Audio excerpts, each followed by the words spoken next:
अस्सलाम वालेकुम क्लास। आज हमने पढ़ना है unit number 5 advance nursing management of GI and metabolic disorder. तो सबसे पहले हम देख लेते हैं कि हमें यूनिट नंबर 5 में देखना क्या है। तो यूनिट नंबर 5 जो है वो रिलेटेड है गैस्ट्रोइंटेस्टिनल से और मेटाबॉलिक डिसऑर्डर से। तो मेटाबॉलिक डिसऑर्डर्स जो हमारे पास आते हैं वो हमारे पास सिरोसिस ऑफ लीवर है कि लीवर की सिरोसिस क्या है, कोलिसिस्टाइटिस है, कोलिलिथियासिस है और इंटेस्टाइनल ऑब्स्ट्रक्शन है। साथ साथ ही हमने इसकी पैथोफिजियोलॉजी और फार्माकोलॉजी चेक कर लेनी है और इसके साथ ही जो है हमने ये भी देखना है कि हम इसके ऊपर जो है वो किस तरह से बना सकते हैं एमसीपीज, जो कि मोस्ट इंपॉर्टेंट है हमारे सिलेबस में। उसके लिए हमें सबसे पहले देखनी पड़ेगी थोड़ी सी एनाटॉमी डाइजेस्टिव सिस्टम की। तो डाइजेस्टिव सिस्टम की एनाटॉमी के लिए अगर हम देखें तो जो हमारा डाइजेस्टिव सिस्टम है वो स्टार्ट हो रहा है माउथ से लेके हमारा जो डाइजेस्टिव सिस्टम है वो जाता है एनल तक। माउथ से स्टार्ट होती है हमारी और उसके बाद ये जाता है एनल तक। माउथ से हमारी इंजेशन, डाइजेशन, प्रोपर्शन और प्रोपल्जन जो है वो स्टार्ट हो जाती है। उसके बाद जो माउथ से फूड जाता है वो एसोफेगस में जाता है। एसोफेगस के बाद वो जाता है स्टमक में। स्टमक के बाद जो फूड है वो स्मॉल इंटेस्टाइन में जाता है, स्मॉल इंटेस्टाइन से लार्ज इंटेस्टाइन में और लार्ज इंटेस्टाइन से ही वो रेक्टम में चला जाता है। रेक्टम के बाद जो है वो इंटरनल स्फिंक्टर में चला जाता है। ये सारा सिस्टम जो है ये इनवॉलंटरी है, ये हमारे कंट्रोल में नहीं है। लेकिन जो चीज़ डाइजेस्टिव सिस्टम में हमारे पास कंट्रोल में है वो है माउथ, उसके अलावा हमारा एक्सटर्नल स्फिंक्टर। माउथ जो है वो हमारे पास इंजेशन में हेल्प आउट करता है। इंजेशन हम कहते हैं कि जो चीज़ हमने माउथ के अंदर रखी है उसे खाने के लिए या उसको इनगल्फ करने के लिए। और एक्सटर्नल स्फिंक्टर जो है वो हमारे पास कंट्रोल करता है हमारे फीसिस को। तो जब हमें ज़रूरत होती है तो हम एक्सटर्नल स्फिंक्टर को यूज़ करते हैं और फीसिस को एक्सक्रीट आउट कर देते हैं हमारी बॉडी में से। उसके अलावा कुछ जो है हमारी बॉडी में वो एक्सेसरी ऑर्गन्स भी होते हैं डाइजेस्टिव सिस्टम में जो हेल्प आउट करते हैं फूड की मैकेनिकल और केमिकल ब्रेकडाउन को। जैसे लीवर से बाइल आता है, बाइल जो है वो नेक्स्ट लीवर से पेनक्रियाज में जाता है, पेनक्रियाज से फिर वो जो है स्मॉल इंटेस्टाइन में जाता है, जो माइलेज, लाइपेज और सिस्टोकाइनिन जो है वो रिलीज होती हैं और फूड की फर्दर जो है वो मैकेनिकल ब्रेकडाउन कर देती हैं। अच्छा जी, अगर हम देखें हमारे डाइजेस्टिव सिस्टम में हमारे ऑर्गन्स का क्या क्या काम है तो पहले हम ये देख लेते हैं। सबसे पहले जो है हमारा माउथ आता है जिसमें ओरल कैविटी है, टीथ और टंग जो है वो हमारे इसमें एसेसरी ऑर्गन्स हैं। तो इन तीनों चीज़ों का काम क्या है कि मैकेनिकल प्रोसेसिंग कराते हैं, मॉइस्टनिंग करते हैं, मिक्सिंग करते हैं सलाइवरी सिक्रीशंस की। मतलब वो फूड जो हमने अपने माउथ के अंदर रखा था उसे खाने के लिए, उसको इंजेक्शन के लिए, तो क्या करता है हमारी बॉडी से जो सलाइवा हमारे माउथ से जो सलाइवा निकलता है उसके अंदर मॉइस्ट होता है। मॉइस्ट जो होता है उसमें अमाइलेज जो है वो रिलीज़ होता है और अमाइलेज मिल के फूड के साथ उसकी ग्राइंडिंग में, मिक्सिंग में हेल्प आउट करता है, जो है वो फर्दर हमारे पास डाइजेस्ट होता है। माउथ के बाद जो है वो फूड हमारा जाता है फेरिंग्स में। फेरिंग्स का अगर हम देखे जाएँ तो फेरिंग्स के 3 पार्ट हैं। एक जो नोज़ के साथ अटैच होता है नेज़ोफेरिंग्स, फिर ओरोफेरिंग्स आता है और फिर लैरिंजोफेरिंग्स आता है। यहाँ पर जो यूज़ हो रहा है हमारा डाइजेस्टिव सिस्टम में वो हमारा ओरोफेरिंग्स आएगा। स्लाइवरी ग्लैंड का मैंने आपको पहले ही बता दिया है कि स्लाइवरी ग्लैंड से जो है वो सलाइवा रिलीज होता है जो कि ब्रेकडाउन में हेल्प आउट करता है, कार्बोहाइड्रेट्स की, प्रोटीन्स की और जो भी हम चीज़ खाते हैं उसकी ब्रेकडाउन में हेल्प आउट करता है। उसके अलावा जो स्लाइवरी ग्लैंड का काम है वो सलाइवा को रिलीज करते हैं और सलाइवा का जो काम है वो टेस्ट में हेल्प आउट करता है। जब सलाइवा फूड के साथ, फूड पार्टिकल्स के साथ मिक्स आउट होता है तो वो टेस्ट में हेल्प आउट करता है। बात कर रहे थे हम फेरिंग्स की, तो फेरिंग्स अगर जो है हमारा ओरोफेरिंग्स है, ओरोफेरिंग्स हमारा क्या करते हैं, जो फ्रिंजियल मसल्स हैं वो प्रोपेल करते हैं मटेरियल को एसोफेगस में। ओरोफेरिंग्स में एक स्फिंक्टर होता है और वो जब हम खाना खा रहे होते हैं, जब हम उसके एनगल्फ करते हैं नीचे की तरफ एसोफेगस में, ओरोफेरिंग्स जो है उसको एसोफेगस में जाने के लिए हेल्प आउट करता है। उसके बाद अगर हम देखते हैं फेरिंग्स के बाद एसोफेगस का क्या काम है, तो एसोफेगस हमारे पास ट्रांसपोर्ट करता है मटीरियल्स को स्टमक के पास। अगर आप देख रहे हैं तो ये देखें, माउथ के बाद एसोफेगस निकल रही है, एसोफेगस जो है डायरेक्टली जाके स्टमक के साथ अटैच हो रही है। तो यहाँ पे जो है वो जाती है हमारा फूड जितना भी है वो जाता है एसोफेगस के जरिए स्टमक में। और जब फूड हमारा स्टमक में आ जाता है तो वहाँ पे हमारे पास केमिकल ब्रेकडाउन हो रही होती है मटीरियल्स की via acid and enzymes, mechanical processing through muscular contraction. हमारे स्टमक के जो मसल्स हैं वो कॉन्ट्रैक्ट और रिलैक्स करते हैं। उस कॉन्ट्रैक्शन और रिलैक्सेशन को हम कहते हैं पेरिस्टालसिस मूवमेंट। पेरिस्टालसिस मूवमेंट जो है वो थ्रू आउट हमारी बॉडी में चल रही होती है। तो हमारा स्टमक क्या करता है, हमारा स्टमक जो है वो एंजाइम्स को रिलीज़ करता है और वो एंजाइम्स क्या करते हैं, वो कार्बोहाइड्रेट्स को, प्रोटीन्स को और हमारे लिपिड्स को, फैट्स को, सबको ब्रेक डाउन करते हैं और उन जो हमने फूड इनगल्फ किया होता है या जो बोलस हमने लिया होता है उसको स्मॉल पीसीस में जो है वो डाइवर्ट कर देता है। स्टमक के बाद जाता है फूड हमारा स्मॉल इंटेस्टाइन में। स्मॉल इंटेस्टाइन में एंजाइमेटिक डाइजेशन होती है और एब्जॉर्प्शन होती है वाटर की, ऑर्गेनिक सब्सटेंसेस की और विटामिन्स की, इसके अलावा आयंस की। हमारे फूड में जो नेसेसरी चीज़ें होती हैं, विटामिन्स हो गए, फूड विटामिन्स हैं, वाटर है, आयंस हैं, मिनरल्स हैं, वो एब्जॉर्ब हो जाएंगे। उसके अलावा जो एक्स्ट्रा चीज़ें हैं वो एक्सक्रीट आउट हो जाएंगी लार्ज इंटेस्टाइन में।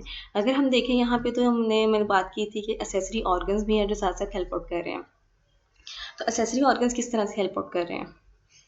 लीवर जो है वो सबसे मोस्ट है हमारे पास गैस्ट्रोइंटेस्टिनल में, क्योंकि लीवर सिक्रिएट करता है बाइल को, जो कि इम्पोर्टेंट है लिपिड की डाइजेशन के लिए, स्टोरेज ऑफ न्यूट्रिएंट में other vital function.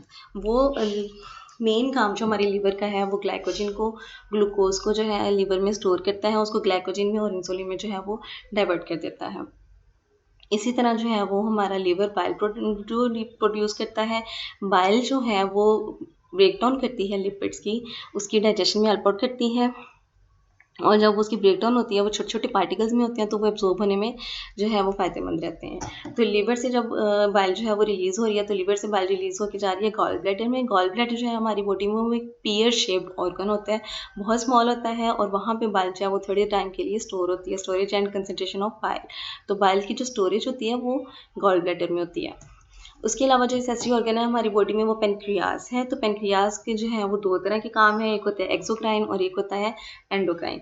Exocrine gland का जो काम है वो बफर करता है और डाइजेस्टिव एंजाइम्स को, मतलब जो एक्सोक्राइन पेनक्रियास है हमारा वो मैकेनिकल ब्रेकडाउन में और केमिकल ब्रेकडाउन जो है फूड की उसमें हेल्प आउट करता है, और जो एंडोक्राइन पेनक्रियास है वो सिक्रिएट करता है हार्मोन्स को। जैसे कि मैंने आपको बताया कि ग्लूकोज और इंसुलिन का जो काम है वो एंडोक्राइन पेनक्रियास में हो रहा होता है।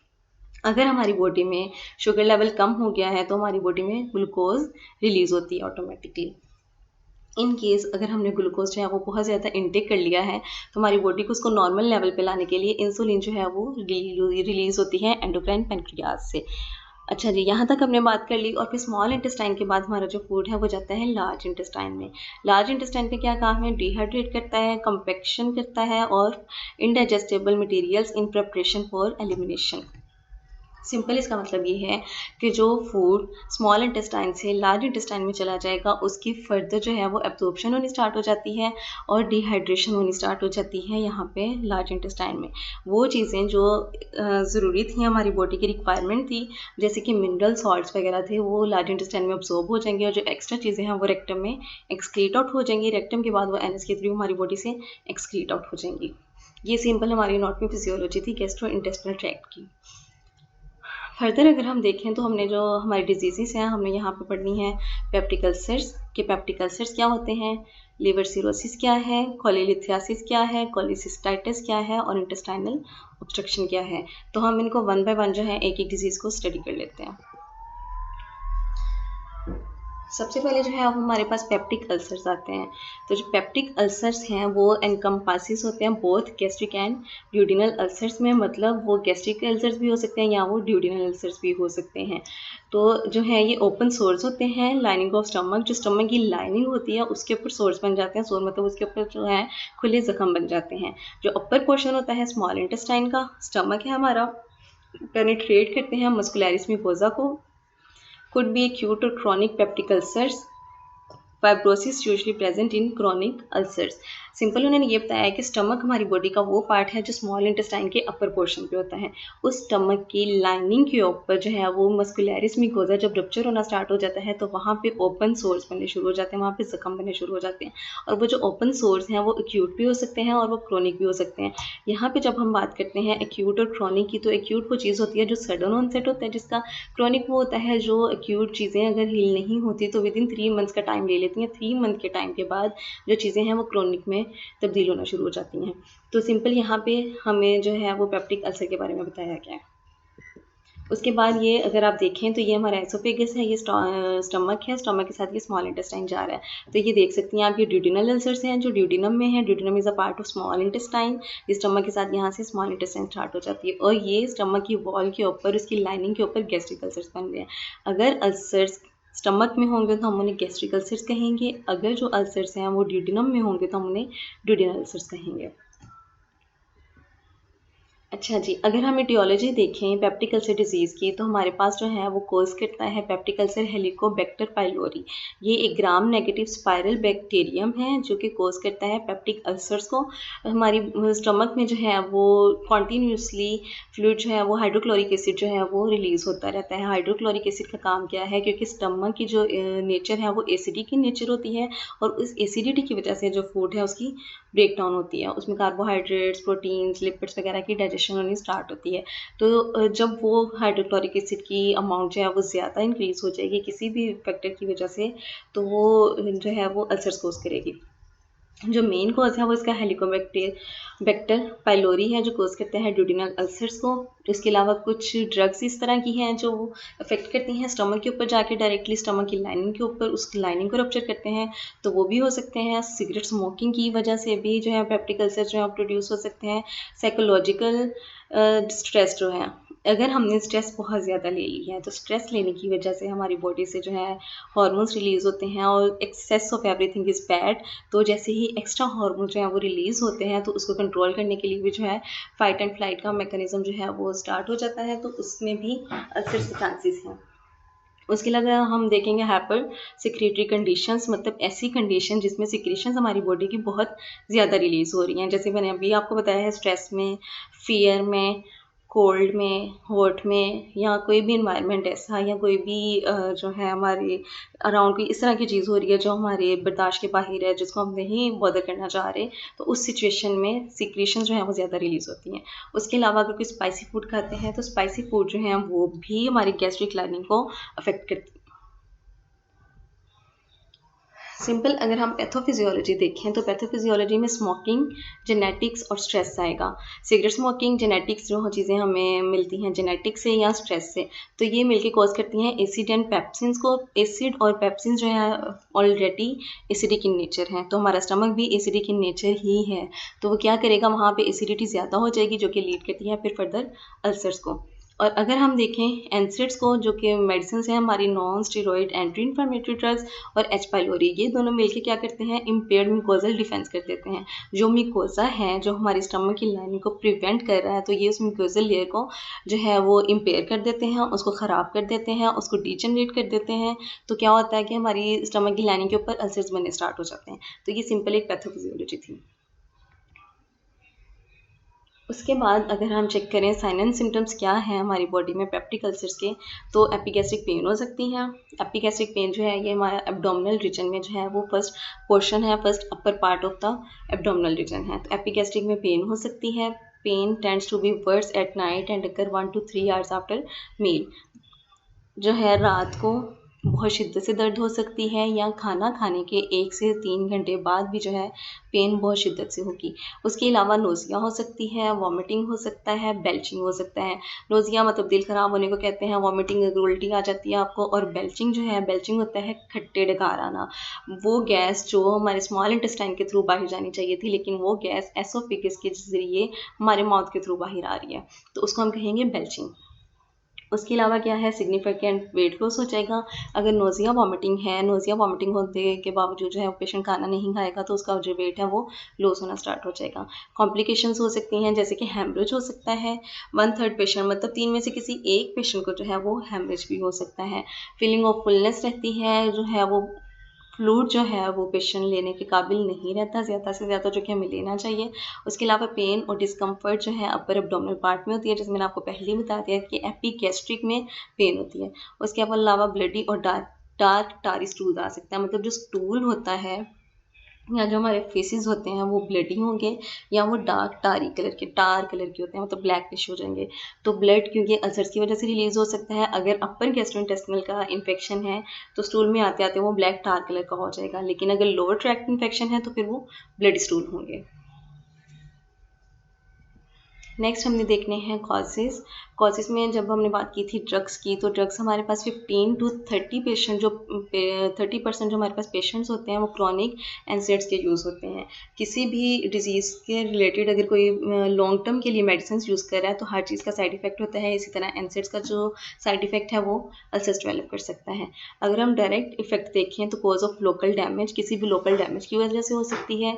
विद इन जो है मिनट्स ऑफ इंजेक्शन, कोई भी चीज़ अगर आपने इंजेस्ट डाइजेस्ट कर ली है इस तरह की जो एसिडिक इन नेचर है, तो वो उसके साथ भी अल्सर जो है प्रोड्यूस हो सकते हैं। अगर हम सिस्टमैटिक इफेक्ट्स देखें तो सिस्टमैटिक इफेक्ट्स में क्या होगा, जो म्यूकोजल प्रोस्टाग्लैंडिन प्रोडक्शन है वो कम हो जाएगी।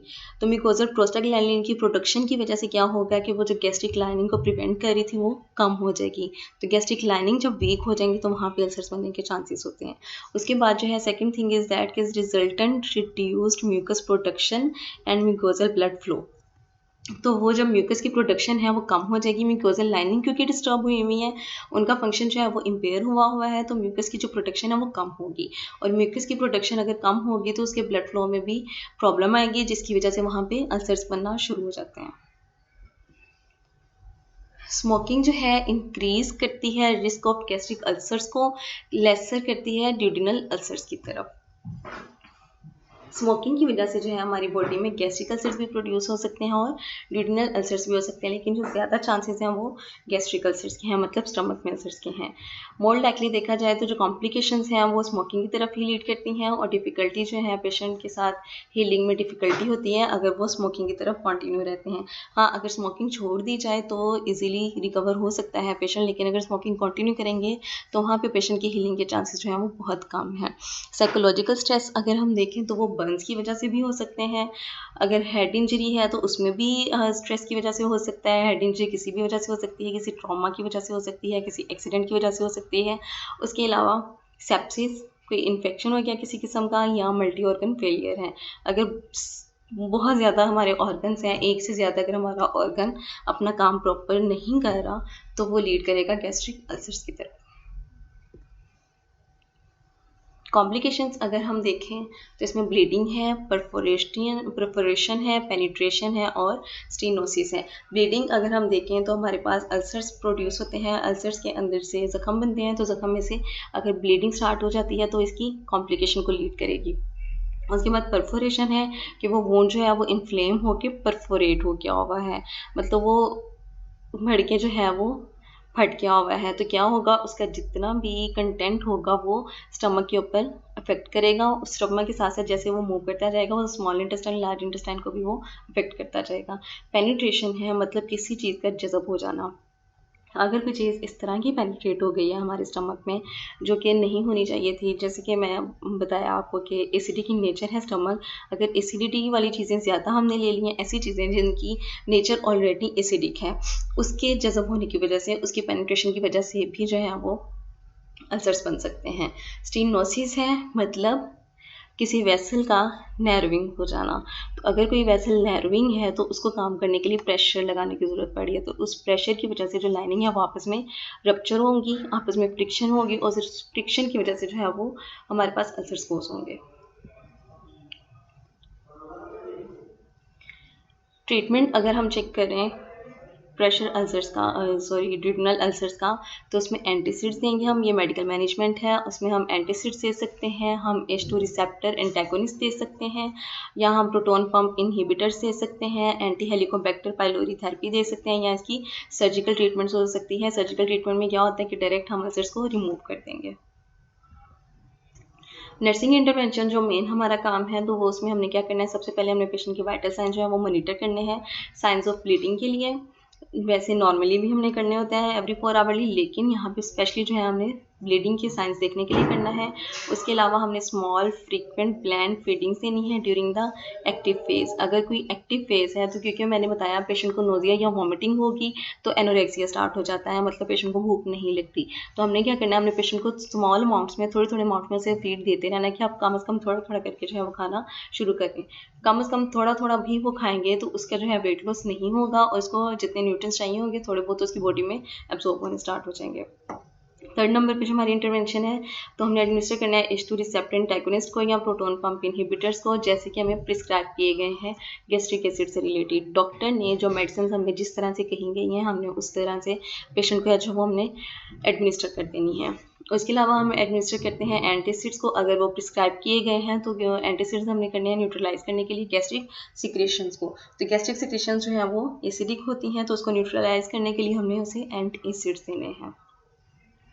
उसके अलावा हम एंटीकोलिनर्जिक्स दे सकते हैं अगर वो भी प्रिस्क्राइब की गई हैं रिड्यूस करने के लिए गैस्ट्रिक मोटिलिटी। जो गैस्ट्रिक की मोटिलिटी है अगर वो बहुत ज़्यादा हुई हुई है तो हम उसको कम करने के लिए एंटीकोलिनर्जिक्स दे सकते हैं। उसके अलावा म्यूकोजल बैरियर प्रोटेक्टेंट्स हम यूज़ कर सकते हैं as prescribed 1 hour before each मील।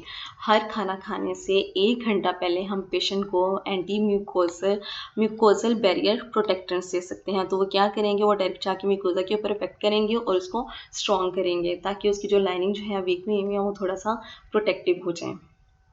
उसके अलावा प्रोस्टाग्लैंडिन्स भी अगर हमें प्रिस्क्राइब हैं तो हम वो भी दे सकते हैं फॉर प्रोटेक्शन और एंटी सिक्रेटरी एक्शंस को। जितनी सिक्रेशंस हैं उसको प्रिवेंट करने के लिए या जो हार्मफुल सिक्रेशंस हैं उनको प्रिवेंट करने के लिए, उनको प्रोटेक्ट करने के लिए हम प्रोस्टाग्लैंडिन्स दे सकते हैं। ये जितनी चीज़ें हमने एडमिनिस्टर करनी है ये हमने एज प्रिस्क्रिप्शन ही करनी है, जैसे फिजिशियन हमें प्रिस्क्राइब करेगा उस प्रिस्क्रिप्शन के अकॉर्डिंगली हमने पेशेंट को चीज़ें एडमिनिस्टर करते जाना। नेक्स्ट अगर हम देखें इंटरवेंशंस तो हम देखेंगे ड्यूरिंग एक्टिव ब्लीडिंग। अगर किसी पेशेंट को ड्यूटिनल अल्सर के दौरान एक्टिव ब्लीडिंग स्टार्ट हो जाती है तो हमारी इंटरवेंशंस क्या होंगी। इसमें हमने वाइटल साइंस को क्लोजली मॉनिटर करना है, मतलब हम 1 आवरली, हाफ आवरली, नहीं तो कम से कम 1 आवरली हमने पेशेंट के जो है वाइटल साइंस जो है वो हमने करने हैं मॉनिटर। उसके अलावा हमने असेस करना है पेशेंट को साइंस ऑफ डिहाइड्रेशन के लिए, हाइपोवोलेमिक शॉक के लिए, सेप्सिस के लिए या रेस्पिरेटरी इनसफिशिएंसी के लिए। अगर पेशेंट को नोजिया वॉमिटिंग है तो उसका इनटेक कम हो जाएगा। अगर इनटेक कम होगा तो वो लीड करेगा डिहाइड्रेशन को और हाइपोवोलेमिक शॉक को या फिर वो इन्फेक्शन को और रेस्पिरेटरी इनसफिशिएंसी को। तो हमने क्या करना है, उससे प्रिवेंट करने के लिए हमें असेस करते रहना है और उसको स्मॉल फ्रीक्वेंट अमाउंट में हमने फ्लूइड या फूड उसको देते रहना है।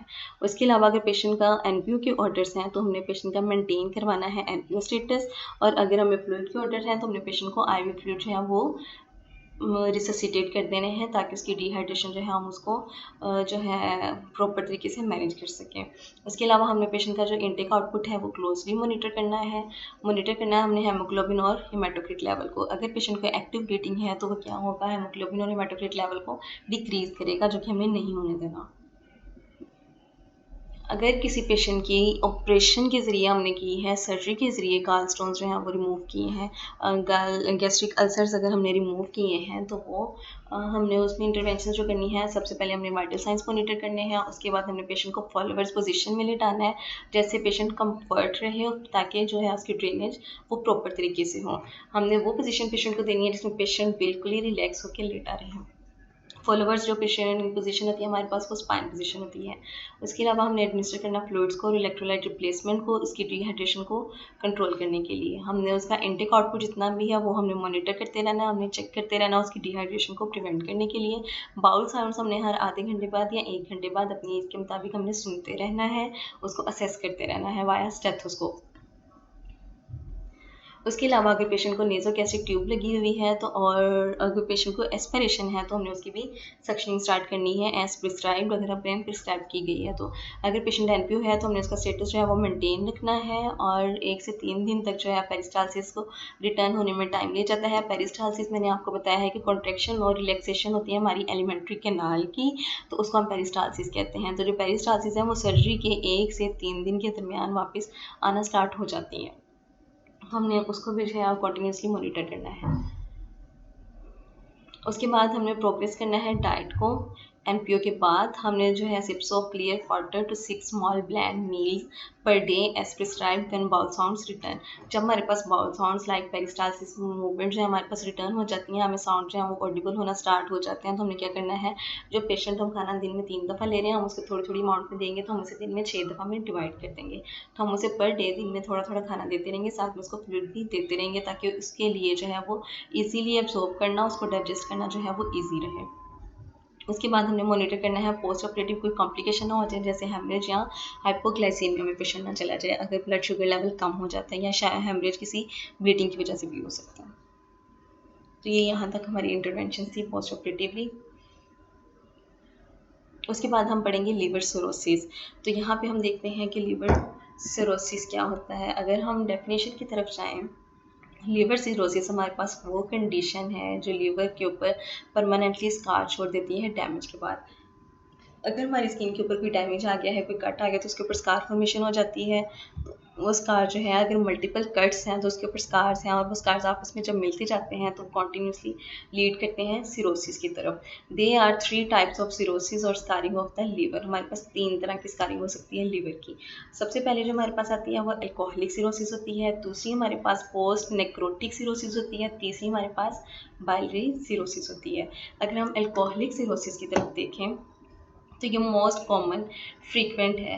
तो जैसे हमें नाम से ही पता चल रहा है कि अल्कोहलिक सिरोसिस है, तो वो अल्कोहल की वजह से होगी। मतलब ऐसे लोग जो कि अल्कोहल का इस्तेमाल बहुत ज़्यादा करते हैं उनका जो लीवर है वो सिरोस हो जाता है। तो लीवर का जो मेन काम है वो ग्लूकोज को और जो है वो मेंटेन करना है, उसको प्रोड्यूस करना है और बाइल को प्रोड्यूस करना है। तो बाइल जो है वो केमिकल और मैकेनिकल डाइजेशन में हेल्प आउट करते हैं कार्बोहाइड्रेट्स की, प्रोटीन्स की और लिपिड्स की। तो अगर हमारा लीवर जो है वो सिरोस हो जाएगा तो ये सारे फंक्शन जो है उसके वो डिसफंक्शन हो जाएंगे। उसके अलावा पोस्ट नेक्रोटिक सिरोसिस है।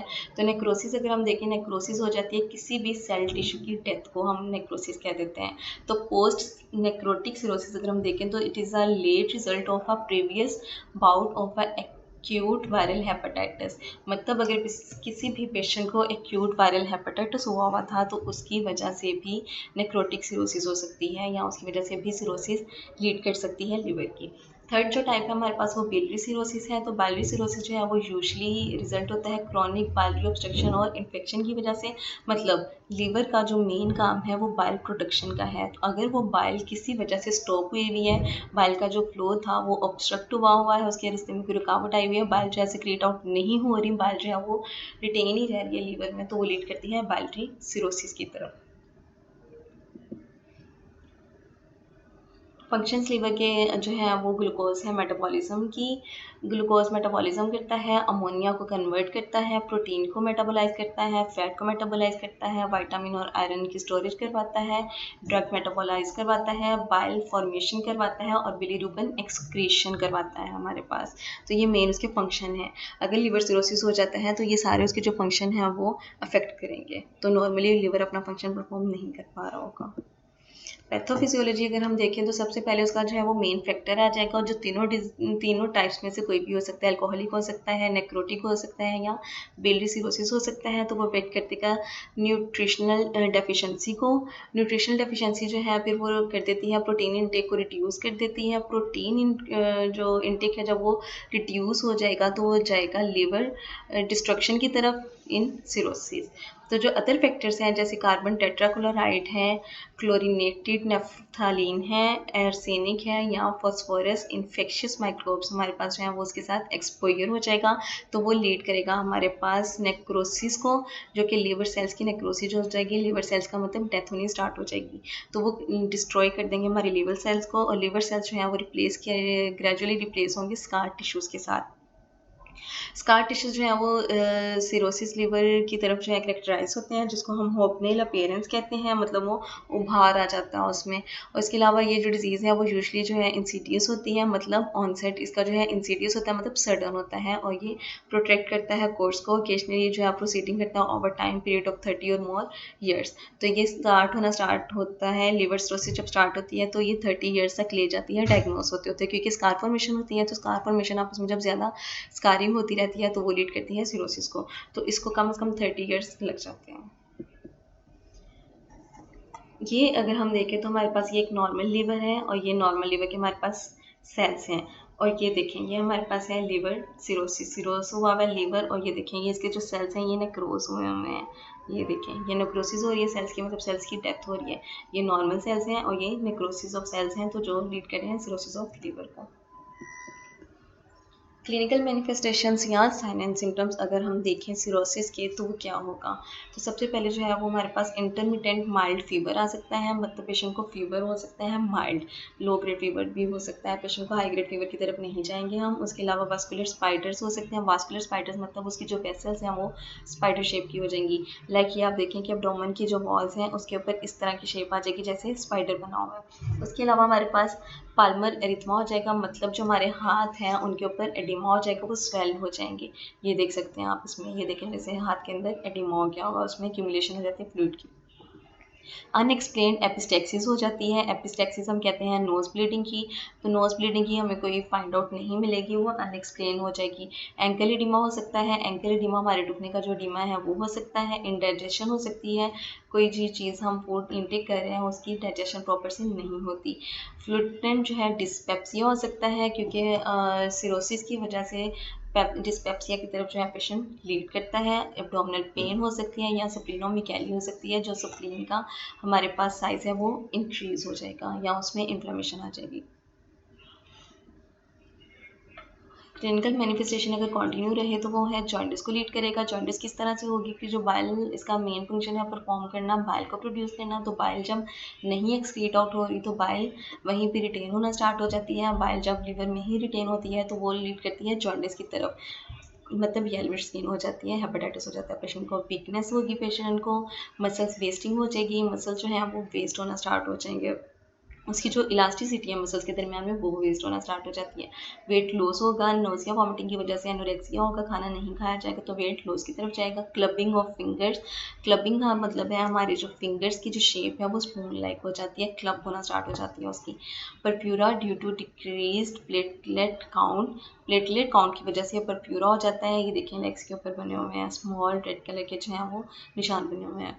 उसके अलावा स्पॉन्टेनियस ब्रूजिंग हो जाएगी, जगह जगह है जो है बॉडी में ब्रूजिंग स्टार्ट हो जाएगी। एपिस्टेक्सिस, नोज ब्लीडिंग स्टार्ट हो जाती है हमारे पास। हाइपोटेंशन हो सकता है। स्पार्स बॉडी हेयर्स हो सकते हैं, जो बॉडी के हेयर्स हैं वो स्प्रेस हो जाएंगे, मतलब डिस्टेंस पे हो जाएंगे, उनका लॉस स्टार्ट हो जाएगा। वॉन्डल एट्रोफी हो सकती है, मतलब जो ऑर्गन्स हैं वो एट्रोफी की तरफ लीड करेंगे। क्लिनिकल फीचर्स में ये देखें एब्डोमिनल पेन हो सकती है पेशेंट को, नोज ब्लीडिंग हो सकती है, ये येलोविश ऑफ द स्किन हो सकती है, इचिंग हो सकती है पेशेंट को, ये ट्रेमर्स भी हो सकते हैं, एक्यूमुलेशन जो है फ्लूइड की हो गई है, तो ये देखिए एंकल एडिमा हो गया या पाल्मर एडिमा हो गया, हमारे पास रेड स्पॉट्स हो जाएंगे चेस्ट के ऊपर या चीक्स के ऊपर, स्वेलिंग हो जाती है बॉडी की, टेंडेंसी हो जाती है ब्लीड की तरफ, और डार्कनिंग ऑफ द स्किन हो जाती है, क्लाउडी माइंड होना स्टार्ट हो जाता है, जो कि हेपेटिक इंसेफेलोपैथी की तरफ लीड करता है। डायग्नोसिस अगर हम देखें तो हमारे पास डायग्नोस्टिक क्राइटेरिया क्या है। सबसे पहले तो हम सीबीसी कराएंगे कंप्लीट ब्लड काउंट हमने चेक करने के लिए, हेमाटोक्रिट और हेमोग्लोबिन का लेवल चेक करने के लिए। उसके बाद हम एलएफटीज कराएंगे पेशेंट के। एलएफटीज जो है वो हमें नॉर्मल लीवर फंक्शन टेस्ट बताता है कि लीवर का जो फंक्शनिंग है वो कितने लेवल तक है, वो सही से काम कर रहा है या नहीं कर रहा। सीरम एल्ब्यूमिन लेवल हम चेक करवाएंगे, या हम लीवर बायोप्सी करा सकते हैं किसी भी ऑर्गन का स्मॉल टिश्यू का पीस लेके, अगर हम उसको डायग्नोस की तरफ लेके जाते हैं तो वो लीवर बायोप्सी है, या फिर हम लीवर का स्कैन करा सकते हैं। अपर जीआई बेरियम स्वेलो करवा सकते हैं हम। उसके अलावा कंप्यूटर टोमोग्राफी जिसे हम सीटी स्कैन कहते हैं वो भी करा सकते हैं, या हम एमआरआई भी करा सकते हैं, that stand for magnetic resonance imaging abdomen का। उसके अलावा हम एब्डोमेन का अल्ट्रासाउंड भी करा सकते हैं, जो कि हमें ये सारी चीज़ें हम डायग्नोसिस के लिए यूज़ करते हैं। उसके अलावा हम एंजाइम्स चेक करते हैं, प्रोटीन्स चेक करते हैं, प्रोथ्रोम्बिन टाइम चेक करवाते हैं, और सीबीसी हम पेशेंट को करवाते हैं, ये डायग्नोसिस में आएगा। तो जो है अगर हम ये देखा जाए इसके लेवल्स तो हमें बताते हैं इसमें प्लेटलेट सीबीसी में अगर हम देखें तो प्लेटलेट काउंट जो है वो कम हो जाएगा। टाइम अगर हम देखें प्रोथ्रोम्बिन टाइम तो वो इंक्रीज़ हो जाता है, मतलब क्लॉट फॉर्मेशन जो है वो इंक्रीज़ हो जाएगी। प्रोटीन्स अगर हम देखें तो सीरम एल्ब्यूमिन और प्रोटीन्स की जो है वो क्वांटिटी कम हो जाएगी। अगर हम एंजाइम्स चेक करते हैं तो हमारे ALP, LDH, AGT, ALT, AST, serum और यूरिनरी बिलीरुबिन जितनी भी हैं उनकी वैल्यू वो हमारी बॉडी में हाईएस्ट होगी। मैनेजमेंट, हमने लीवर सिरोसिस को मैनेज किस तरह से करना है, तो मैनेजमेंट जो यूजली है वो बेस करती है सिम्टम्स के ऊपर। जो सिम्टम्स होंगे हमने अकॉर्डिंग टू सिम्टोमेटिक इसको ट्रीट करना है, जैसे कि हम एंटासिड्स दे सकते हैं गैस्ट्रिक डिस्ट्रेस को, या पॉसिबिलिटी GI ब्लीडिंग को रिड्यूस करने के लिए हम एंटासिड्स दे सकते हैं एज प्रिस्क्राइब्ड।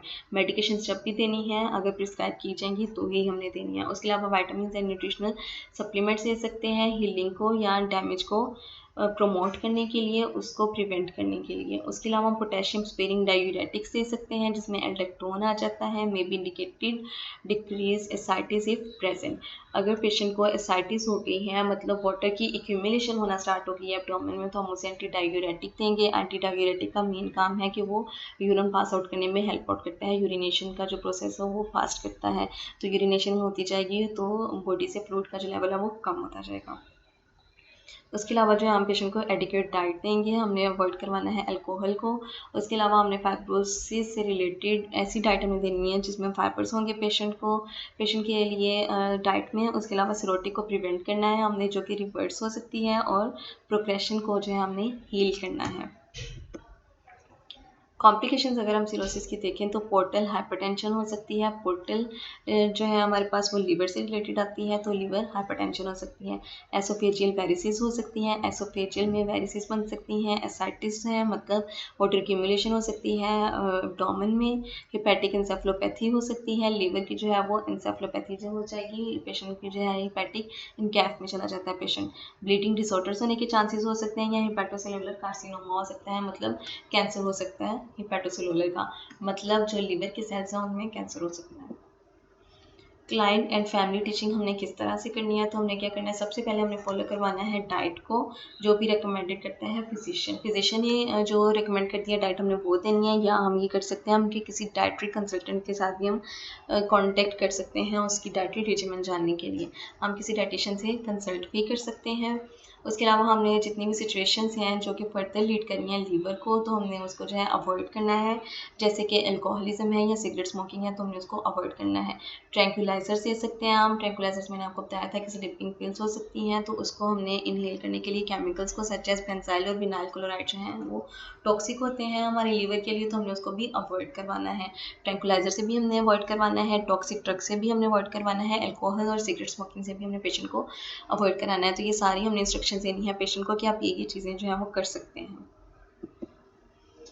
हमने पेशेंट का जो एक्सपोजर है लोगों के साथ कम करवाना है, ऐसे लोगों के साथ जिनमें इस तरह के चांसेस होते हैं या जो इन्फेक्शियस पेशेंट होते हैं। उसके अलावा जो हमने स्किन केयर है वो कंटिन्यू करनी है।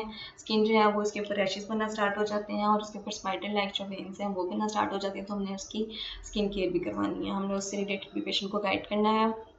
जो हमारे पास नॉन प्रिस्क्रिप्शन ड्रग्स हैं, अगर मतलब ऐसी ड्रग्स जो प्रिस्क्राइब नहीं की गई तो हम खुद से कोई मेडिसिन नहीं लेंगे। हमेशा हमने वही मेडिसिन देनी है जो कि अप्रूव बाय द फिजिशियन होगी।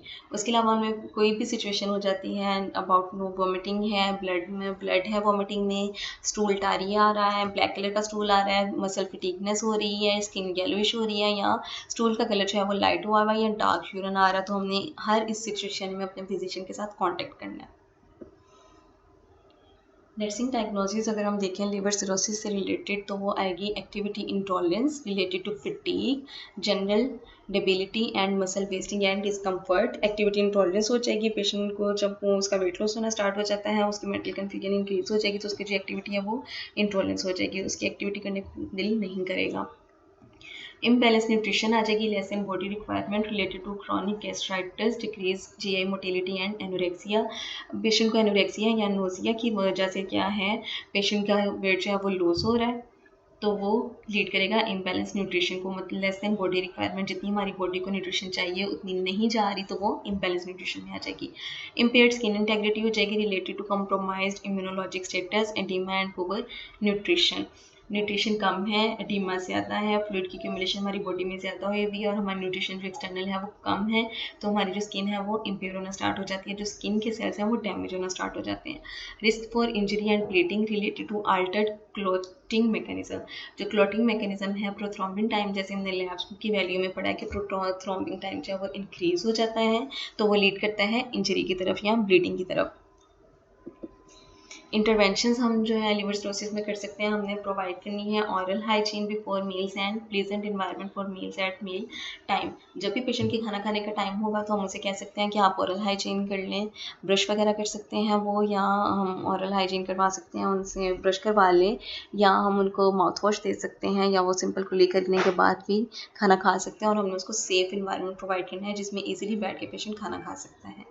ऑफर करना है हमने स्मॉलर मोर फ्रीक्वेंट मील्स को 6 पर डे। जैसे मैंने बताया कि नॉर्मल इंसान दिन में 3 दफ़ा खाना खाता है, तो हम ऐसे पेशेंट्स को दिन में 6 पर डे में वही खाना जो है हम हाफ क्वांटिटी में दे देंगे या थोड़ी क्वांटिटी में दे देंगे, तो हम उसको 6 टाइम पर डे पे डिवाइड कर देंगे। उसके अलावा हमें पेशेंट को इनकरेज करना है कि वो मील्स और सप्लीमेंट्री जो फीडिंग्स हैं उसको कंटिन्यू करें, ताकि उसकी जो बॉडी की रिक्वायरमेंट है वो फुलफिल हो सके। प्रोवाइड करना है हमने अट्रैक्टिव मील्स को, ऐसे मील्स हमने पेशेंट को प्रोवाइड करने हैं जो उसके लिए हार्मफुल ना हो लेकिन उसका दिल करे उसको दे के खाने के लिए। अल्कोहल इंटेक को हमने डिस्करेज करना है, हमने पेशेंट को गाइड करना है कि अल्कोहल उसके लिए अच्छी नहीं है, डैमेज कर सकती है उसके लिए, तो हमने उसको डिस्करेज करना है। एडमिनिस्टर करना है मेडिकेशन को जैसे प्रिस्क्राइब की गई हैं किसी भी सिम्टम के लिए। उसके अलावा हमने इंक्रीज़ करना है फ्लूइड इंटेक को और एक्सरसाइज को अगर पेशेंट को कॉन्स्टिपेशन हो जाती है तो।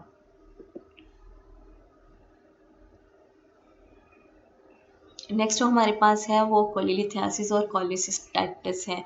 तो कोली रेफर करती है हमारे पास गाल ब्लैडर को।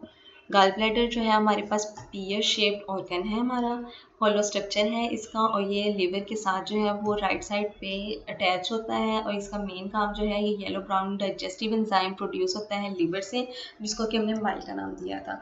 तो वो जो बाइल है वो लिवर से प्रोड्यूस होती है और वो पेनक्रियास में आ जाती है, ये हमारा गैल ब्लैडर में आ जाती है। ये हमारा गाल ब्लैडर है। गाल ब्लैडर की 3 पोर्शन है हमारे पास, इसकी नेक होती है, बॉडी होती है और फंडस होती है, और ये देख सकते हैं आप ये पीयर शेप में होता है।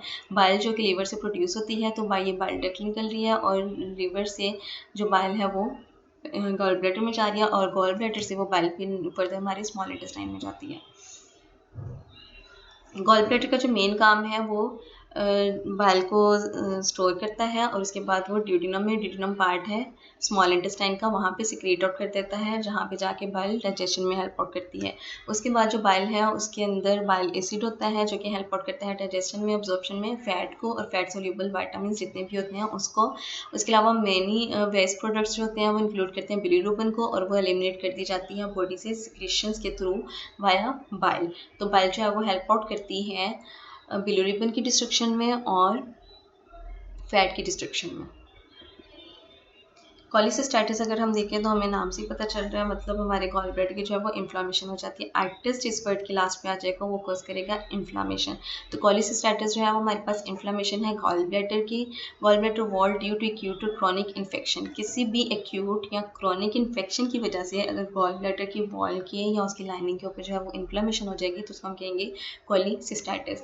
उसके जो अदर कॉजेज हैं कोलिसिस्टाइटिस के वो इंक्लूड कर सकते हैं बाइल डक्ट प्रॉब्लम्स की वजह से भी हो सकते हैं, किसी ट्यूमर की वजह से हो सकते हैं, सर्टेन इन्फेक्शंस की वजह से भी हो सकते हैं। तो कोलिलिथियासिस अगर हम देखें तो कोलिलिथियासिस अगर हमारे पास है stones in gall bladder. Cholecystitis मतलब इन्फ्लामेशन हो गई है गॉल ब्लैडर की। कोलिलिथियासिस का मतलब ये है कि गॉल ब्लैडर के अंदर स्टोन प्रोड्यूस हो गए। जो स्टोन है हमारे पास गॉल ब्लैडर में वो डिफरेंट तरह के हो सकते हैं, वो कोलेस्ट्रॉल के भी हो सकते हैं, कैल्शियम के भी हो सकते हैं, पिगमेंट के भी हो सकते हैं और मिक्स्ड स्टोन भी हो सकते हैं। ये हमारे पास टाइप्स हैं गॉल स्टोन्स की। ये कोलेस्ट्रॉल स्टोन्स हैं, ये पिगमेंटेड स्टोन्स हैं और ये मिक्स्ड स्टोन्स हैं जो नॉर्मली प्रोड्यूस हो जाते हैं गॉल ब्लैडर के अंदर। कोलिसिस्टाइटिस और कोलिलिथियासिस की जो है वो साइन एंड सिम्टम्स अगर देखें तो ये from mild indigestion to severe pain होती है, फीवर होता है और जॉन्डिस हो जाती है। पेशेंट को पेन हो सकती है, माइल्ड से लेके सीवियर पेन तक जो है वो लीड कर सकते हैं। पेन के साथ पेशेंट को एसोसिएट करेगा फीवर को और जॉन्डिस को, क्योंकि बाइल का जो पाथवे है वो ब्लॉकेज हुआ हुआ है, तो बाइल की जो अब्जॉर्प्शन है वो लीवर के अंदर ज़्यादा हो रही है, तो वो लीड करेगी जॉन्डिस की तरफ।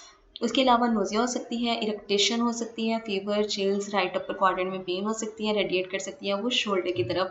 नोजिया मतलब दिल खराब होना, इरिटेशन जो वो गैस का पाथवे जिसको स्टमक के थ्रू स्मॉल इंटेस्टाइन के थ्रू हमारी बॉडी से बाहर एक्सक्रीट आउट होना था, लेकिन वो गैस जो है वो हमारे एसोफेगस के जरिए रिवर्स मैकेनिज्म आ जाएगा, तो एसोफेगस के जरिए माउथ के जरिए बाहर आ रही है, तो उसको हम कहते हैं इरिटेशन। तो ये जो चीज़ें हैं वो लीड करती हैं नोजिया को, इरिटेशन को, फीवर्स को। और इसके अलावा अपर क्वाड्रेंट में जो है वो पेन होगी, जैसे आपकी गैस्ट्रिक पेन हो सकती है तो वो लीड करेगी शोल्डर पेन की तरफ जाएगी। उसके अलावा जो है वो बाइल अगर ऑब्स्ट्रक्ट होगी है तो बाइल की प्रोडक्शन जो है वो कम हो जाएगी। बाइल की प्रोडक्शन कम होगी तो बिलिरुबिन जो है हमारी बॉडी में वो हाई हो जाएगा, तो लीड करेगा वो ऑब्स्ट्रक्टिव जॉन्डिस को। उसके अलावा जो बिलिरुबिन की एक्सेस है वो एक्सक्रीट आउट हो जाएगी यूरिन में, तो यूरिन का कलर जो है वो डार्क एम्बर कलर हो जाएगा। डार्क एम्बर कलर की अगर हम बात करते हैं तो एम्बर कलर जो होता है वो येलो और ऑरेंज के दरमियान वाला एक कलर होता है, उसको आप कहते हैं एम्बर कलर। इसके अलावा डाइजेशन जो है फैट की वो इम्पेयर हो जाएगी, क्योंकि बाइल का काम है फैट्स को डाइजेस्ट कराना, और अगर बाइल ही डिक्रीज उसकी कम हो रही है तो वो बाइल की जो रिलीज़ है वो कम हो रही है, तो फैट की जो है डाइजेशन वो इम्पेयर हो जाएगी, तो ये कॉज करेगी इंटॉलरेंस को, फैटी फूड्स को और स्टीटोरिया। स्टीटोरिया हमारे पास होते हैं fatty stools, fatty secretions, fatty stools को हम स्टीटोरिया कहते हैं। तो फैटी फूड जब हम खा लेते हैं लेकिन उसकी जो है फैट्स की डाइजेशन नहीं हो रही, तो वो फैट जो है हमारी बॉडी से फेसिस के थ्रू जाते हैं और ये हार्ड टू क्लियर होते हैं।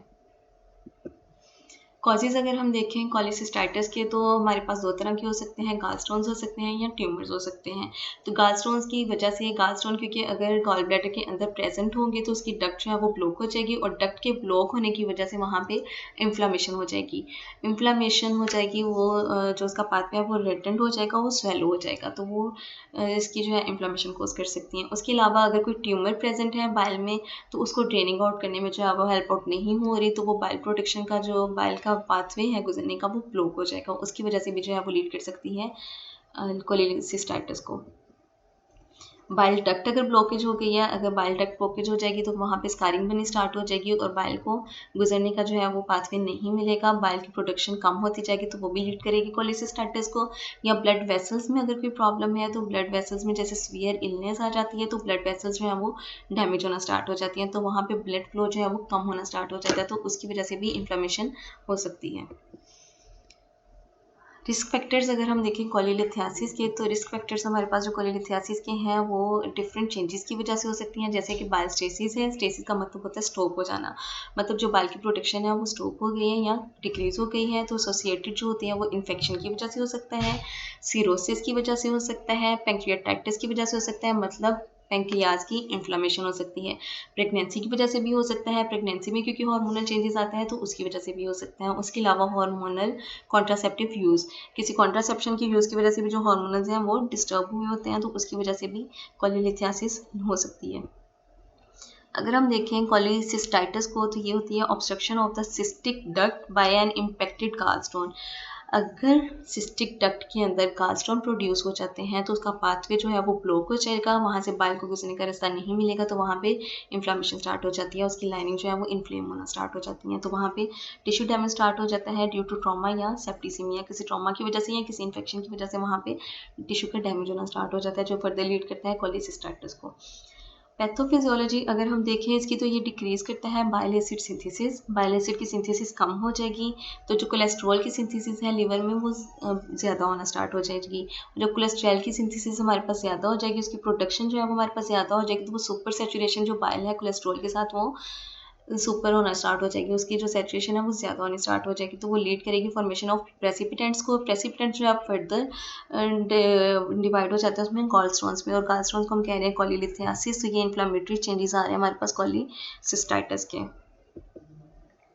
मेडिकल इंटरवेंशन अगर हम देखें तो हम इसे दे सकते हैं उर्सो डिऑक्सीकोलिक एसिड हम दे सकते हैं, किनोडियोक्सीकोलिक एसिड दे सकते हैं। ये हमारे पास 6 से लेकर 12 महीने की एक थेरेपी है जिसमें हम ये पेशेंट को मेडिसिन देते हैं, यूज़ करवाते हैं, तो वो जो है इसकी हीलिंग में हेल्प आउट होती है। उसके अलावा जो इफेक्टिव डिसॉल्विंग है वो 60% रेडियोलेसेंट गॉलस्टोन्स की होती है। जो गॉलस्टोन्स हैं वो रेडियोलेक्टेंट जो है वो 60% लोगों में गॉलस्टोन जो है वो रिड्यूस हो जाते हैं। उसके अलावा जो पिगमेंटेड गॉलस्टोन्स होते हैं वो डिसॉल्व नहीं होते, तो उसको हमने एक्सरसाइज ही करना होता है बाय सर्जरी। तो सर्जिकल इंटरवेंशन अगर हम देखें तो हमारे पास कोलेसिस्टेक्टमी होती है जिसमें कंप्लीट रिमूव कर देते हैं हम गॉल ब्लैडर को, तो गॉल ब्लैडर हम कंप्लीटली रिमूव कर देते हैं कोलेसिस्टेक्टमी में। कोलिडोकोलिथोटोमी जो है वो रिक्वायर करती है इंसिजन होता है। अगर हमने कॉमन बाइल डक्ट के अंदर किसी भी वजह से अगर बाइल डक्ट ब्लॉक हो गई है तो हम क्या करेंगे, उस बाइल डक्ट में छोटा सा इंसिजन देंगे और उसकी ब्लॉकेज को रिमूव करेंगे, वहाँ से छोटे से जो स्टोन होंगे हम उसको रिमूव कर देंगे, तो वो लीड करेगा, उस टर्म को हम कहेंगे कोलिडोकोलिथोटोमी। इसके अलावा जो सर्जिकल प्रोसीजर है वो परफॉर्म किया जा सकता है लेप्रोस्कोपिक जो है वो आजकल मेन प्रोसीजर किया जा रहा है गॉलस्टोन्स को रिमूव करने के लिए। उसके अलावा अगर हम देखें हमने पेशेंट की या क्लाइंट की या उसकी फैमिली की टीचिंग हमने किस तरह से करनी है, तो हम उसकी जो टीचिंग है वो इस तरह से करेंगे कि हम उसे कहेंगे कि आप किसी डाइटिशियन से मिल लें।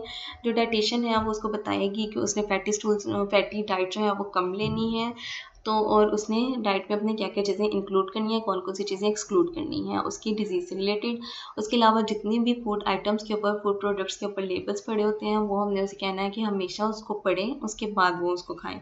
अगर एप्लीकेबल हो तो हम पेशेंट को एक्सप्लेन कर सकते हैं किसी भी ड्रग की थेरेपी को, प्रोसीजर या उसका पर्पस जो है वो एक्सप्लेन करने के लिए कि उसने ड्रग की थेरेपी है तो वो किस तरह से एडमिनिस्टर करनी है, उसका इफेक्ट क्या है और उसका साइड इफेक्ट क्या है, ये सारी चीज़ें हमने पेशेंट को गाइड करनी है। उसके अलावा जो कंटिन्यू पेशेंट मेडिकेशन ले रहा होता है लॉन्ग टर्म के लिए, तो हमने उसके भी इफेक्ट्स और साइड इफेक्ट्स दोनों हमने पेशेंट को कॉन्स एंड प्रॉन्स हमने पेशेंट को बताने होते हैं। जो फ्रीक्वेंट मॉनिटरिंग होती है हमारे पास ड्रग थेरेपी की, वो भी ज़रूरी है, तो हमने वो भी पेशेंट को बताना है कि उसकी कितनी ज़रूरत है, उसको किस किस फ्रीक्वेंसी के साथ उसने लेना है।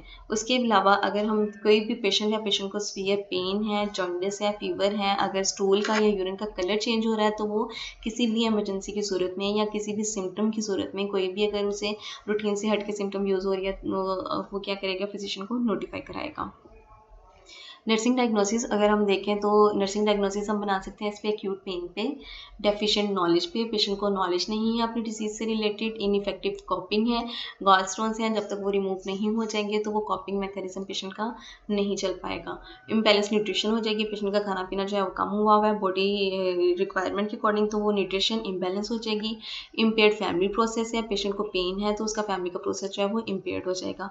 इम्पेयर्ड सोशल रिलेशंस हैं, जितने भी सोशल रिलेशन हैं पेशेंट की वो भी खराब होने शुरू हो जाएंगे। इंजरी का रिस्क हो सकता है क्योंकि वो स्टोन्स अगर पड़े रहेंगे तो वो इन्फ्लामेशन कोज करेंगे, तो उस इन्फ्लामेशन की वजह से उस ऑर्गन में जो है वो इंजरी हो सकती है। उसके अलावा इलेक्ट्रोलाइट जो है हमारे पास इम्बैलेंस होना स्टार्ट हो सकता है, इसके ऊपर भी हम नर्सिंग डायग्नोसिस बना सकते हैं।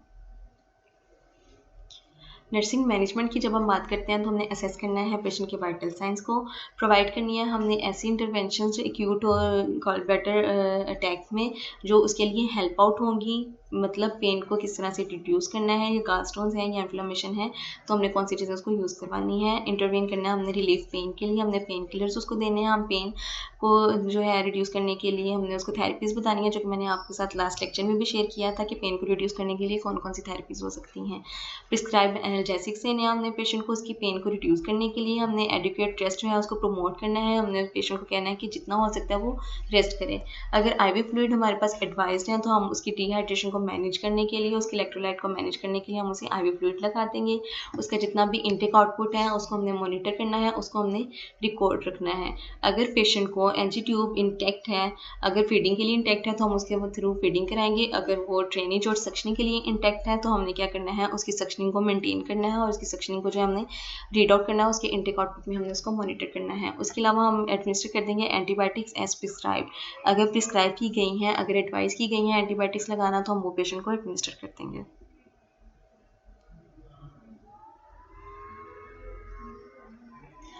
एंड द लास्ट डिजीज़ हमारे पास जो है वो इंटेस्टाइनल ऑब्स्ट्रक्शन है। इंटेस्टाइन्स में भी मैंने बताया कि फूड की केमिकल और मैकेनिकल डाइजेशन हो रही होती है, तो हम देखते हैं कि इंटेस्टाइनल ऑब्स्ट्रक्शन, इंटेस्टाइन में अगर किसी भी वजह से ऑब्स्ट्रक्शन है तो वो हम देख लेते हैं। जो है इंटेस्टाइन में वो या पार्शियल हो सकती है या कंप्लीट ब्लॉकेज हो सकती है, स्मॉल और लार्ज इंटेस्टाइन, स्मॉल या लार्ज इंटेस्टाइन दोनों में, या कंप्लीट या फिर पार्शियल किस्म की ब्लॉकेज हो जाएगी तो वो लीड करेगी इंटेस्टाइनल ब्लॉकेज की तरफ, या blockage due to any cause which prevent the passage of GI contact. किसी भी कॉज की वजह से जो है वो ब्लॉकेज हो गई है, ब्लॉकेज हो गई है और जो फूड पार्टिकल्स हैं वो आगे की तरफ मूव नहीं कर पा रहे हैं, तो वो हमारे पास आ जाएगी इंटेस्टाइनल ब्लॉकेज। टाइप्स अगर हम देखें इंटेस्टाइनल ऑब्स्ट्रक्शन की तो हमारे पास दो तरह की आती हैं। एक तो होती है हमारे पास मैकेनिकल ऑब्स्ट्रक्शन, दूसरी हमारे पास होती है नॉन मैकेनिकल ऑब्स्ट्रक्शन। जब हम बात करते हैं मैकेनिकल ऑब्स्ट्रक्शन की तो मैकेनिकल ऑब्स्ट्रक्शन में जो होता है बाउल हमारे पास फिजिकली ब्लॉक हो जाता है, इसका जो कंटेंट होता है वो मूव नहीं कर पा रहा होता नॉर्मली जैसे उसे करना चाहिए ऑब्स्ट्रक्शन के थ्रू, तो ये हमारे इंटरनल ऑर्गन में हो रहा होता है। और नॉन मैकेनिकल ऑब्स्ट्रक्शन में क्या होगा कि कोई भी पैरालिटिक इलियस हो गया, मतलब इलियल जो है इलियम का जो पार्ट है वो पैरालाइज हो गया होगा, पैरालाइज की वजह से क्या होगा कि वो पर्सन जो या वो पार्ट जो है वो मूव नहीं कर पा रहा होगा, उसकी कॉन्ट्रैक्शन और रिलैक्सेशन होगी। जब कॉन्ट्रैक्शन होगी तो फूड आगे की तरफ मूव करेगा, तो जब वो कॉन्ट्रैक्शन और रिलैक्सेशन नहीं हो रही होगी तो वो लीड करेगी पैरालिसिस को, तो उस पैरालिसिस की वजह से जो वो नॉन मैकेनिकल ऑब्स्ट्रक्शन हो सकती है। पैथोफिजियोलॉजी अगर हम देखें तो हमारे पास ऑब्स्ट्रक्शन आ जाएगी बावल ल्यूमन की। बावल ल्यूमन जो है वो हमारे पास ऑब्स्ट्रक्ट हो गया हुआ है, उसके अंदर कोई भी चीज़ है किसी भी कॉज की वजह से ऑब्स्ट्रक्ट हो गया हुआ है तो एक्यूमुलेशन हो जाएगी, जीआई कंटेंट की वहाँ पे एक्यूमुलेशन होनी स्टार्ट हो जाती है, तो वो लीड करती है डिस्टेंशन को या फ्लूइड रिटेंशन को। तो जितना भी फ्लूइड है वो रिटेंट होना स्टार्ट हो जाएगा या उसी ऑर्गन में एब्सॉर्ब होना स्टार्ट हो जाएगा, तो वो लीड करेगा इंटेस्टाइनल ल्यूमन को इंक्रीज करेगा और डिक्रीज करेगा वेनस और आर्टेरियल फ्लो को। तो जितना हमारा आर्टरी का और वेनस का फ्लो है वो कम हो जाएगा, जो लीड करेगा एडिमा को, कंजेशन को या नेक्रोसिस को, परफोरेशन या डिस्टेंशन की वजह से।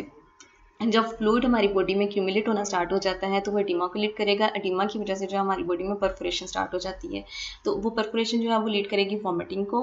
वॉमिटिंग की वजह से क्या होगा, हमारे हाइड्रोजन आयंस या पोटेशियम आयंस जो हैं वो लॉस होना स्टार्ट हो जाएंगे हमारी बॉडी से, जो फर्दर लीड करते हैं डिहाइड्रेशन को। तो डिहाइड्रेशन जो है वो फर्दर लीड करेगी एक्यूट फ्लूइड लॉसिस को या हाइपोवोलेमिक शॉक की तरफ। ये सिंपल हमारी पैथोफिजियोलॉजी थी इंटेस्टाइनल ऑब्स्ट्रक्शन की। अगर हम रिस्क फैक्टर देखें या एटियोलॉजिकल फैक्टर्स देखते हैं तो हमारे पास डिफरेंट तरह के आते हैं। एडहेशंस हैं, हर्नियाज हैं, ट्यूमर्स हैं, इंटरसेप्शंस हैं, वोल्वुलस है, पैरालिटिक इलियस है, इंटेस्टाइनल इस्कीमिया है, डायवर्टिकुलाइटिस है, इंटेस्टाइनल टीबी है, हर्ट्सप्रंग्स डिजीज हो सकती है। इन सारे रिस्क फैक्टर्स को अब हम वन बाय वन देख लेते हैं कि ये रिस्क फैक्टर्स जो हैं वो क्या क्या हैं। अगर हम बात करते हैं एडहेशंस की, एडहेजन का सिंपल जो वर्ड है उसका मतलब ये होता है कि वहाँ पे इलास्टिसिटी जो है वो प्रोड्यूस हो जाती है। वहाँ पे एडहेजन का मतलब होता है चिपकना। एडहेसिव जैसे हम टेप यूज़ करते हैं तो वो हम किसी चीज़ को चिपकाने के लिए या किसी चीज़ को जोड़ने के लिए यूज़ करते हैं। तो इंटेस्टाइन्स में क्या होता है, इंटेस्टाइन के जो फाइब्रस बैंड्स टिश्यू के होते हैं वो कनेक्ट करते हैं, उसके जो लूप्स होते हैं वो आपस में कनेक्ट करना शुरू कर देते हैं। अगर आप देखेंगे तो ये देखिए इंटेस्टाइन पड़ी हुई है, तो इंटेस्टाइन के ये आपस में फाइब्रस बैंड जो हैं वो आपस में कनेक्ट करना शुरू कर देंगे, तो इसको हम कहेंगे एडहेशंस।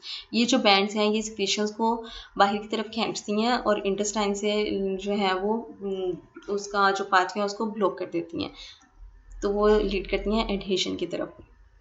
इंटरसेप्शन अगर हम देखें तो इंटरसेप्शन में क्या होता है कि जो हमारे इंटेस्टाइन का जो पार्ट है उसके जो सेगमेंट है वो एक दूसरे के अंदर फोल्ड होना स्टार्ट हो जाते हैं, जो कि नॉर्मली नहीं होता। अगर ये देखें, ये हमारे पास इंटेस्टाइन जा रही है, इंटेस्टाइन का ये देखें ये पोर्शन, इसको नॉर्मली इस तरह से नहीं होना चाहिए था, लेकिन इसका एक जो फोल्ड है वो दूसरे फोल्ड के अंदर ये यहाँ पे मर्ज होना स्टार्ट हो गया हुआ है, तो इसका जो पाथवे है वो ब्लॉक हो जाएगा। तो ये लीड करता है इंटरसेप्शन को, जो कि करेक्टराइज करता है initially present with recurring attacks of cramping abdominal pain. जाहिर है जब ब्लॉकेज हो जाएगी तो फूड आगे की तरफ मूव नहीं कर पा रहा होगा, तो वो एब्डोमिनल क्रैम्पिंग में या एब्डोमिनल पेन की तरफ लीड करेगा।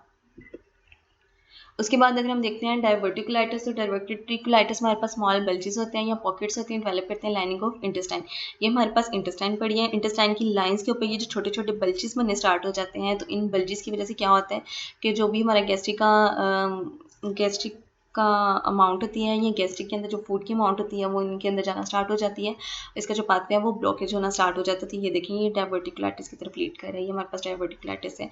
अगर हम देखते हैं हर्ट्सप्रंग डिजीज़ में, तो हर्ट्सप्रंग डिजीज़ क्या होता है, जो हमारी लोअर जो है कोलोन है जो रेक्टम के साथ अटैच हो रही है, तो वो परफोरेट होना स्टार्ट हो जाती है, उसकी इनलार्जमेंट होना स्टार्ट हो जाती है। तो यहाँ पे इस इनलार्जमेंट कोलोन की वजह से जो है वो गैस्ट्रिक फूड जो है हमारे पास वो यहाँ से पास आउट नहीं हो पा रहा, तो ये लीड करता है हर्ट्सप्रंग डिजीज़ की तरफ। हर्निया अगर हम देखें तो हर्निया हमारे पास प्रोटीगियन हो जाती है वीकेंड स्किन वॉल की, एब्डोमिनल वॉल की। एब्डोमिनल वॉल की अगर हम देखते हैं मस्कुलर जो वॉल है हमारे पास वीकेंड हो जाती है, तो इसकी प्रोटीगियन होना स्टार्ट हो जाती है। ये एब्डोमिन है और ये उसकी प्रोटीगियन हुई हुई है, तो ये लीड करती है हर्निया को।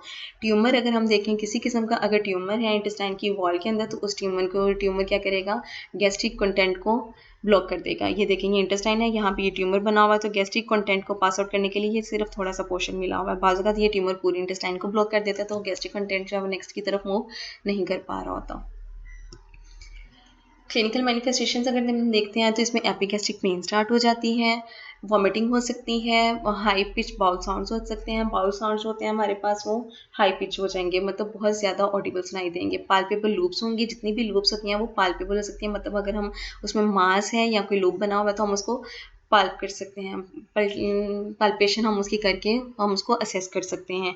पाल्पेशन का जो प्रोसेस है आप लोगों ने असेसमेंट में पढ़ लिया होगा, हमने फिंगर टिप्स के साथ उसको पल्पेट करना होता है in the way of massage. उसके अलावा ओलिक्यूरिया है, ओलिक्यूरिया का मतलब ये है कि यूरिन आउटपुट जो है वो कम हो जाती है, less than 400 ml per day, तो वो लीड करती है ओलिक्यूरिया को।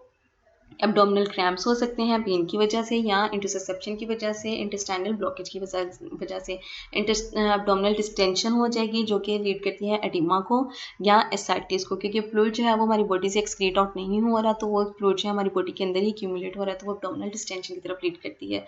उसके अलावा इनएबिलिटी होती है inability to have a bowel movement और पास गैस, तो जो ब्लॉकेज की वजह से जो गैस है वो पास आउट नहीं हो रही होती है, या जो बाउल का मूवमेंट है वो भी नॉर्मली परफॉर्म नहीं हो पा रहा होता है। ये हमारी क्लिनिकल मैनिफेस्टेशंस है।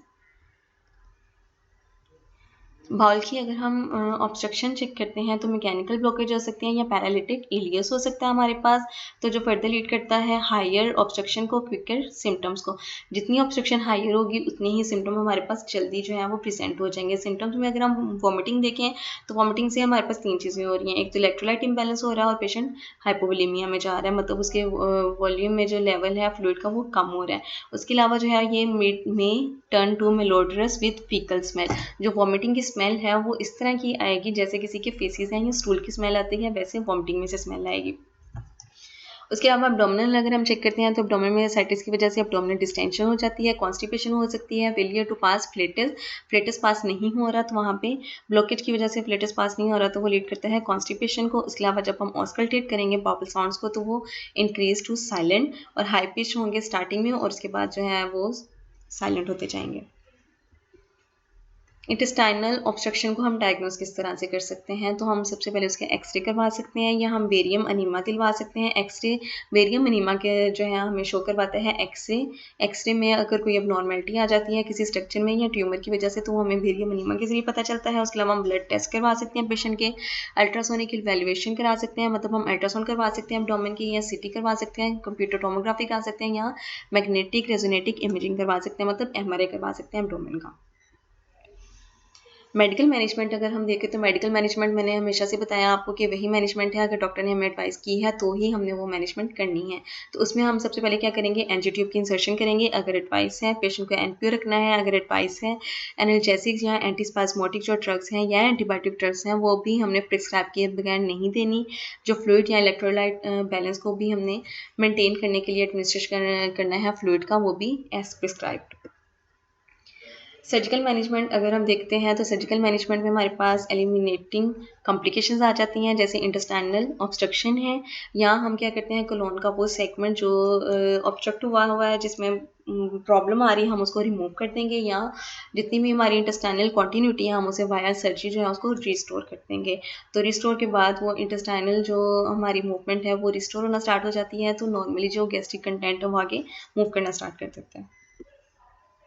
पोटेंशियल अगर हम कॉम्प्लिकेशन देखना स्टार्ट करते हैं पेशेंट की तो इंटेस्टाइनल ऑब्स्ट्रक्शन में जो कॉम्प्लिकेशंस हो सकती हैं वो डिहाइड्रेशन हो सकती है, क्योंकि फ्लूइड जो है वो बॉडी में रिटेंशन हो रही है तो बाहर से हमें फ्लूइड लेने की जरूरत महसूस नहीं हो रही तो वो लीड करती है डिहाइड्रेशन की तरफ। इलेक्ट्रोलाइट इम्बैलेंस हो रहा है नोजिया की वजह से, जितने भी हमारे इलेक्ट्रोलाइट्स हैं वो वेस्ट हो रहे हैं तो उसके इम्बैलेंसेस हो रहा है। परफोरेशन हो रही है जो कि लीड कर रही है इन्फेक्शन को। परफोरेशन अगर हो जाती है हमारी बॉडी में किसी भी चीज़ की कोई चीज़ परफोरेट हो रही है तो उसका जितना भी एसिडिक की नेचर होता है तो वो पूरी बॉडी के ऑर्गन्स को अफेक्ट करता है, इन्फेक्शन को लीड करता है। किडनी फेलियर की तरफ जा सकता है क्योंकि ओलिक्यूरिया हो रहा है, मतलब यूरिन का जो आउटपुट है वो कम हो रहा है लेस देन 400 ml, और वो जो है वो लीड कर रहा है जलन को। तो किडनी फेलियर जो है वो अपना काम, किडनीज जो है वो अपना काम जो है वो डिस्ट्रक्ट हो जाता है यहाँ पे, तो किडनी फेलियर की तरफ जा सकता है। यहाँ टिश्यू की डेथ हो जाती है जिसमें सेल नेक्रोसिस आ जाएगी यहाँ पे, या मल्टी ऑर्गन फेलियर्स भी हो सकते हैं और ये डेथ की तरफ भी लीड कर सकता है। नर्सिंग डायग्नोसिस अगर हम देखें तो वो बनेगी एक्यूट पेन पे related to abdominal distension. Abdominal distension patient को हुई है तो वो पेन को लीड करेगी, या जिस पर इन्फेक्शन हो सकता है पेशेंट का इन्फ्लामेटरी प्रोसेस से रिलेटेड, या बाउल ऑब्स्ट्रक्शन जितनी में है उसको वर्सनिंग हो सकती है। उसके अलावा रिस्क हो सकता है इम्बैलेंस फ्लूइड वॉल्यूम का, फ्लूइड वॉल्यूम जो है वो इम्बैलेंस हो जाएगा उसका रिस्क हो सकता है हमारे पास, या इम्बैलेंस हमारे पास न्यूट्रिशन है तो उसका भी रिस्क हो सकता है हमारे पास। नर्सिंग मैनेजमेंट की जब हम बात करते हैं तो हमने एब्डोमिनल की असेसमेंट करनी है डेली बेस पे। हमने पेशेंट को जो है वो इंस्ट्रक्ट करना है कि एब्डोमिनल क्रैम्प हो, नोजिया या वॉमिटिंग हो तो फ़ौरन से हमें बताए। हमने इनटेक आउटपुट जितना भी है पेशेंट का वो हमने मेजर करना है। उसके अलावा हमने पेशेंट की जो एब्डोमिनल गर्थ है उसको भी हमने डेली बेस पे मॉनिटर करना है। पेशेंट का वेट हमने डेली बेस पे मॉनिटर करना है। फ्लूइड जो है हमने एडमिनिस्ट्रेशन करनी है। नेज़ोगैस्ट्रिक ट्यूब अगर लगी हुई है तो हमने उसकी भी मॉनिटरिंग करनी है। And that's the end of unit number 5. If you have any question related to the topic, you can ask in the comment section. Thank you so much.